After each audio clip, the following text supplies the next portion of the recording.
Selamat datang di podcast RBC Cirebon dengan saya Yuli dan tamu kita dari Balgis Cake yaitu Bapak Salim. Hai, assalamualaikum. Waalaikumsalam Pak Salim, apa kabar? Alhamdulillah. Ketemu lagi. Sehat. Kemarin ya. Lama ya? Iya lama. Udah berapa jam gitu? Kira-kira 2 kali ya 2 jam. 2 hari lah ya. Aduh Pak, alhamdulillah kita ketemu di sini. Sebetulnya saya mau tanya-tanya nih ya teman-temannya, barangkali ada yang kepo juga nih sama Pak Salim nih, usahanya udah gimana gitu, bikin gemes gitu kan.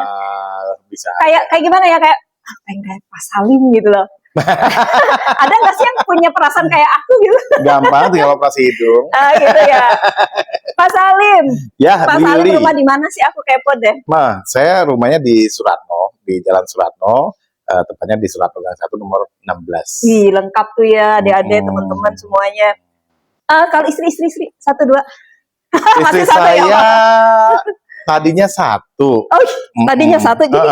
Sekarang tinggal 1. Oh, aman ya. Sekarang tinggal 1. Pak, saya pengen tahu nih Pak. Kenapa sih Bapak main di kick gitu? Enggak yang apa gitu. Bapak kan badannya posnya gede nih. Kenapa mainan kue gitu? Enggak yang mainan apalah gitu. Yang gede lagi gitu loh Pak. Saya kalau cerita nangis loh Bu. Aduh, nggak apa-apa ya? Saya nggak ada tisu Pak, jangan nangis. Jadi cake ini sebenarnya gini. Sebenarnya cake itu keahlian dari istri saya. Oh alah, iya. Saya sama sekali nggak. Sampai sekarang juga saya mengerti tapi saya tidak bisa membuatnya. Saya mengerti bahan-bahannya, ya? Tapi untuk pencampuran ataupun menjadikan bahan jadi kue itu adalah istri yang lebih ahli di situ. Jadi Bapak tetap sih ada itunya di kimennya di istri. Iya, kimennya di istri untuk produksi. Kalau saya spesialnya di marketingnya aja. Oke, kerjasama bagus dong Pak. Pantesan segede gini ya. Basicnya segede gini. Enggak, saya nggak ikut-ikutan. No body shaming. Ya. Cash close. Okay. Jadi selama usaha dengan istri pernah nggak sih Pak ada selisih paham untuk membesarkan brand Balgis Cake gitu? Wah, menentukan nama Balgis aja itu kita sampai lama banget itu, karena ada beberapa waktu itu kayak kita sama-sama punya ide kali ya Pak ya? Iya, dan masing-masing kan bertahan untuk idenya apa gitu kan. Ada yang SNB Salim dan Balgis, ada yang waktu itu Balgis Salim, ada uang itu karena kita waktu itu memproduksinya cake kue jajan pasar ya. Waktu itu kue jajan pasar.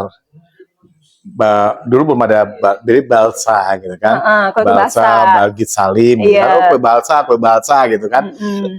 Cuman akhirnya pada saat mengurus izin kan dituntut apa dong namanya, namanya masih belum ketemu ya saya Pak, bingung kan, udahlah Balgis aja saya catat Balgis tambah tahu istri saya gitu. Oh alah, Balgis keren. Gitu kan, saking cinta sama istri ya. Yang saya ingat cuma itu.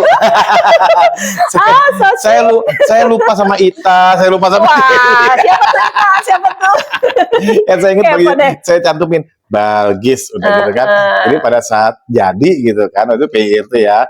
Nah, nama usaha Balgis gitu, Balgis Cake gitu. Kok Balgis? Saya bingung sih namanya apa, ditanya situ ya udah Balgis aja lah. Tapi berkah ya Pak sampai sekarang sebesar ini sampai gitu sekarang kan. Akhirnya namanya nempel Balgis. Alhamdulillah. Ya itu satu berkah bersama ya Pak ya. Betul. Nah, kenapa mulai terbersit ambil usaha ini dari kapan tuh Pak?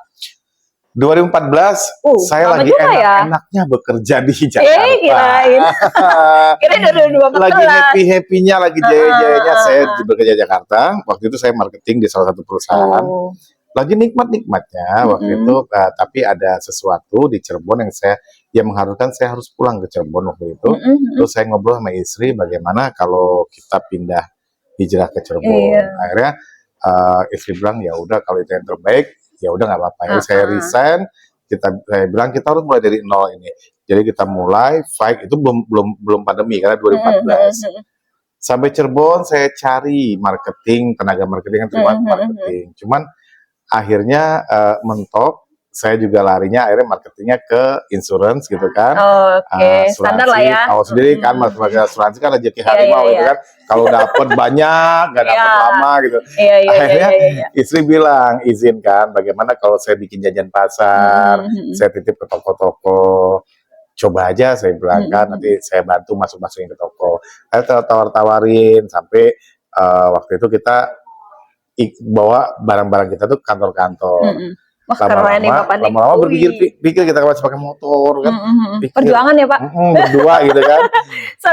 Kayaknya kita harus bikin produk yang tahan lama gitu kan. Iya. Kayaknya capek juga bangun jam 2 pagi gitu kan ya. Ditakar tidurnya berapa jam. Karena barangnya harus fresh terus. Iya, dan harus dikerjakan berdua. Jadi kalau sakit satu, sakit dua-duanya kan lucu gitu kan. Berhenti dong. Akhirnya apa sih yang harus kita lakukan? Kita bikin kue yang tahan lama. Apa namanya frozen food. Wih, saya pikir situ. Satu pilihan alternatif ya Pak ya. 2017 kita mulai dengan 1-2 item. Ada roti Mariam, ada roti goreng, ada donat. Saya coba dan ternyata laku gitu kan. Alhamdulillah. Laku merambah sampai bikin kue asinnya apa semuanya dengan frozen food. Lama-lama ya alhamdulillah di 2017 kita patenkan, di 2019 itu sudah BPOM, ya kan, halal. Cepet banget. Karena saya gatel harus produk saya harus B2B, harus isi ke toko, bukan isi ke pemakai atau pemakan gitu kan. Pemasarannya lebih luas. Iya, lebih luas, dan saya ngisi ke satu tempat mewakili 100 orang atau berapa, lumayan gitu kan. Pinter banget nih Bapak marketingnya. Iya, alhamdulillah beberapa toko frozen waktu itu keisi, dan beberapa supermarket juga keisi, dan makin menambah varian-varian makanan-makanan lain. Mantap sekali. Sampai sekarang kita masih bekerja sama dengan beberapa toko dan supermarket. Guys, keren banget ya ini perjalanannya. Tapi satu lagi nih yang mau saya tanya di Pak Salim ya, sebelum sesi ini berakhir. Mau tahu nggak sih guys, apa yang jadi goalnya Pak Salim ini untuk dalam menjalankan bisnisnya bersama istri? Apa tuh Bapak? Goalnya apa sih, tujuannya gitu kan? Mau nyampe titik mana gitu? Apa tuh Pak Salim? Kepo nih Pak. Sebenarnya satu sih, kita tujuannya satu.